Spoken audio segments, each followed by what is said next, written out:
If you're new to real estate, I want to apologize to you.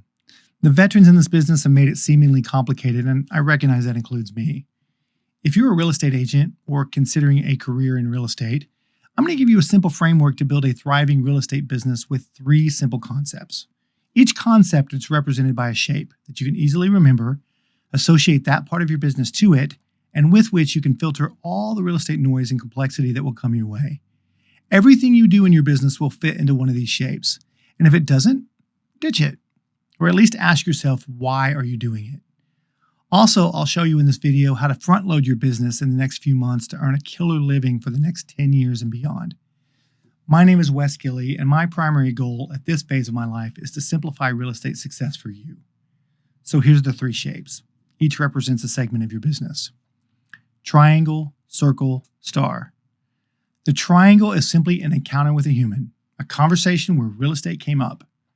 You can call it lead gen, but I don't want this to get lost in all the lead gen strategies floating around out there. This idea will work with any of them. But basically, this is just what anyone you meet or already you know, or anyone in your market that's not currently an agent, or are not an agent themselves, when they have a conversation with you. Once you meet somebody, you talk to somebody, or refer to somebody, then you load their contact information into your CRM, your contact relationship management software, also called your database or book of business. The circle is your relationship portfolio. And as I'll show you, it's the most valuable asset to your career. It's not just the names and info of potential clients, but it's also the system for staying at the top of mind with those folks until they're ready to move. And of course, call you for help. This is your money printing machine. The star is the client experience. Think about it. Almost all of the emails and marketing you get bombarded with is about lead gen. Have you ever wondered why so little energy is spent on actually doing a good job for the client? Isn't that odd? Because to the customers that you serve, this is the only important part of the business. Were you trained by your brokerage how to actually guide and delight your clients during the transaction? Because that's where referrals come from. And basically that's it. You meet someone, you load the machine, and when they call you, you deliver an excellent client experience. And then you get paid for helping somebody. It's a great business. Then you simply load them back into the machine. So let's break these down one by one. The triangle. The triangle is your machine loading process. Any conversation with a qualified individual can be a source of future business. Here's my definition of qualified. Are they an adult? Do they live in or moving into my target market? And are they a real estate agent? It goes without saying, if they're an agent, they're disqualified, at least until that agent drops out of the business. Then I'm happy to make them my customer. And by the way, I personally track folks in my CRM as households, meaning that they would typically represent one transaction combined. So for example, a couple is a household. A single mom is a household. A multi-generational family is a household if it's likely that if they moved, they would move together. When mailing, I typically send one thing addressed to the household. So if you design your week to have enough conversations with people, you can learn to manufacture a real estate conversation without sounding salesy. One of 2 things should happen from every positive encounter. You get an immediate prospect if they indicate that they're thinking about moving sometime soon, or you get a future lead loaded into your portfolio today. So there's 3 simple steps to adding people to your CRM. There's the positive encounter, you get contact info, and the immediate follow-up. Any positive conversation where real estate comes up, you should have a way to ask for their info. Not to sell them anything, but to provide value.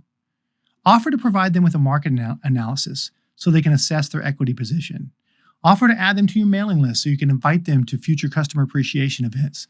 There's lots of ways to do this, and you just need to learn a couple that you can work into conversations. So the first thing you do is you select a CRM. Then the second thing you do is you load all your current contacts into it. You could do this today. Then you start having intentional conversations at open houses, at networking meetings, at church, at your kid's t-ball game. Ask people what they do for a living. And when they're done talking about themselves, they will ask, what do you do? And bang, your opportunity to plant a seed. Even if you have no current sphere of influence, and you do, but if you didn't, if you spend the next 6 months hyper-focused on loading 20 households per week into your CRM, That's 500 households. The relationship portfolio at that point would feed you for the next decade and beyond with no additional prospecting. Let me show you how. The circle. The circle is your relationship portfolio. If we assume that the average person in your market moves every 7 or 8 years and they're engaged in the sales process for only 4 months during that time, what does that mean? That means that 95% of the time they are not an active lead, but they're still a lead. They're just dormant. Most agents dismiss people like this because they are looking for the next immediate transaction. But if you build a simple system to stay in contact with them once a month, then when that 5% time in their life emerges, you become the person they call. Some call it incubation and indoctrination. But for me, it's easier explained as just staying top of mind and trust building. So let me ask you a question. How many agents does the average person know? 2, 5, 7? Let's say they may know 5 agents, but they have 3 agents that they might actually like enough to consider working with. Well, if they know 3 agents that they might work with, what are the percentage of chances that they will choose you when they are ready to move? 1 in 3, right? That's 33%. Well, this is actually the wrong way to think about it. What we're talking about here is being well above average. Now look, it's okay to evaluate the external world in terms of averages so you can make some predictions, but never impose being just average on your own behavior. So if you're staying in touch monthly, plus you add in birthdays and other check-ins, as most agents aren't doing, what does that do to your average? Well, let me tell you, my goal is 80%. And then there's 10% left over for that guy, and there's 10% for that lady. And I evaluate my CRM annually to see if this number is actually holding. I want to see who moved with or without my help. So you might be asking yourself, why not 100%? Sadly, you're rarely going to get 100% of anything. Somebody has a sister who got a real estate license and now they feel family obligated. Somebody's boss's wife is a realtor and they want to stay in good with the boss. Sometimes people in your own database decide they want to get a real estate license and then they call you for a different kind of advice. So to keep this 80% conversion rate, I just simply mail something to their house at least once a month. A postcard about the activity in their neighborhood, a refrigerator magnet, a handwritten note, a newsletter. I stagger a few different things throughout the year so that it doesn't get stale. Now, wouldn't it be cheaper to send them an email or a social media post? Sure. But what's the open rate on an email for somebody who knows you? 17%? How many people in your friends list will see each social media post? Look, some people are successful using only digital communication at first, and I understand. But you have to have significantly more contacts in your CRM to make these kind of numbers work. So I'm not saying don't do these things, but I do them to pull in new people into my circle. But with my existing circle, remember, these are people who have met me. I love a postage stamp. The more agents and other businesses bail on direct mail, the more blue ocean space that is for you and me. A postage stamp has a 95% open rate, and that goes up to 99% if it's hand addressed. Nothing else provides that. Plus, the mailbox has a 0% unsubscribe rate. They may throw my letter in the trash, but at least they've seen my branding, right? So it's done its job. Plus, if I get a envelope back, a return to sender, it alerts me to look up the property address and see if they've moved with the help of another agent so I can keep my database clean. But why monthly? Isn't that a lot? Look, people are busy. They may think highly of you on the day of your positive encounter, but after that, they go to work and school plays and soccer games and doctor's visits. At that point, they aren't thinking of you at all. People need constant, gentle reminders that you exist and how you can help them when they are ready. And the way you do this, simply grab a blank piece of paper and write on it January, February, March, April, all the months. And then you go back to each month and you list something to send next to each month. This becomes the basis for your marketing plan. And you can mix in your own creativity in here. If you have a clever pop by for Valentine's Day, great. One tip that I heard that you can borrow, I heard from a broker friend of mine who I worked for previously, and he said that on average, a person gets 17 Christmas cards. But on average, a person gets half a Thanksgiving card. So I started sending out Thanksgiving mailouts, which, in addition to helping me be unique, helps me get ahead of all of the holiday messaging from other businesses. Also, consider sending actual birthday cards on their birthday. Everyone gets that Facebook notification when someone has a birthday today, right? If you send that quick, done for you, happy birthday message, which is fine, but if you do that, you are one of 179 other people that they got messages from that day. Think about it. How many actual birthday cards, physical birthday cards, did you get last year? Any? How much forethought does it take for someone to do that? Have the forethought. Be one of one to your client list. When you have an automated system that stays in contact like this, your circle becomes a flywheel. And your flywheel spins off business month after month, year after year. So let's put this together and let's do a little bit of quick math. Don't worry, no calculus. If you can calculate your commission, you can follow this. How many people in your CRM are moving each year, right? How often does the average person move? Of course, it all depends on what phase of life they are in. Some will stay in their home 20 years, some will move every 3 years, but on average, you've heard it's about 5 to 8 years, right? Let's use 8 years to be conservative. So if they move every 8 years, that means that 1/8 of your database, about 12%, will move every year. That means whatever size of your relationship portfolio is, about 12% will move each year. So a 12% slice of your database will move next year.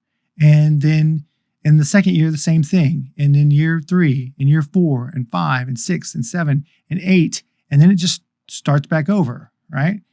And then somewhere between, and this happens all the time, between years 5 and 8, agents that stay in touch start getting repeat business, which snowballs their business. Since we don't know which households will be in that 12% each year, then we'll need to stay in constant contact with all of them all of the time. So let's plug these numbers into a sample scenario, a real life scenario, right? The median sales price in the US at the time of this recording was $396,000. Now, in your market, it may be a lot higher than that. I'm from Oklahoma, so the average sales price is a little bit lower than that. But if you have $396,000 as your average sales price and you have a 3% commission, I'm not dictating that, but for the math, let's use 3%. And so then you have a commission of $11,880 on average. If you have 500 households in your CRM times the 12% per year move rate, that is 60 opportunities per year. Take that 60 opportunities, you multiply that by a 70% conversion rate. Where'd that number come from? Well, remember we said our goal was 80%. But what if we're not quite there to our goal yet? We haven't mastered it yet. Let's use 70% to be conservative. So of our database, we convert 70% to transactions for us. 60 opportunities at 70%, that's 42 transactions. 42 transactions times our number from up in the top right, our average commission of $11,880 equals an annual gross commission income of $498,960. Not bad, right? $498,960 in GCI, and you just simply factor out your brokerage split and subtract your estimated expenses, you can determine your take-home pay. So think about this. 87% of agents don't make it in this business in 5 years. What percentage of those agents do you think are not doing something like this? And if you did this, what are the odds that you would make it beyond 5 years? And since your database is constantly moving, changing, growing, laterally downsizing, you could legitimately load it once and live off of the system, off of their moves for the rest of your career. And if you wanted to cold call FISBOs or some other lead generation strategy that you saw online, you want to do that on top of it, more power to you. And you'll have the confidence in knowing that if that fancy lead generation process doesn't work, you'll have an underlying system that will keep your family fed. So real quickly, let's talk about the last shape, the star. How can you make your client's experience awesome? How can you make it unique to you? First, ask yourself, what are they concerned about? What causes them stress? What are their baseline expectations that you can exceed? Look, make them feel smart. Remove friction, ease tensions, communicate timelines. If there are problems in the transaction, share how you help them solve it. Once a quarter, take a look at all the touch points of a transaction clients have with you and all the places where you have or could have a communication with your client and ask, how can I make this more enjoyable for them? And once you have some ideas jotted down, update your checklist to include these things. So then from that point on, you do them consistently. And then when you close, you not only get paid, you know inside that you've delivered an outstanding client experience. Then you simply load them back into the relationship portfolio machine, keep in touch, and let it go over again and again. And here's how I know these numbers aren't just pie in the sky. The ones I showed you, they're actually solid. They're actually understated, to tell the truth. Because the flywheel that we talked about will also spin off referrals. And we didn't even factor those referral numbers into our numbers. So can you see how the simplicity of this framework can be a great business model if you're focused? By the way, as a side note, because I'm aware of all the noise out there, if you're going to use AI and other technologies in order to make your efforts more efficient, and you should, make sure they're not distracting you from focusing on one of these core segments. It's very simple. Meet people and capture their info, relationship portfolio system, outstanding client experience, rinse and repeat. This is how you win.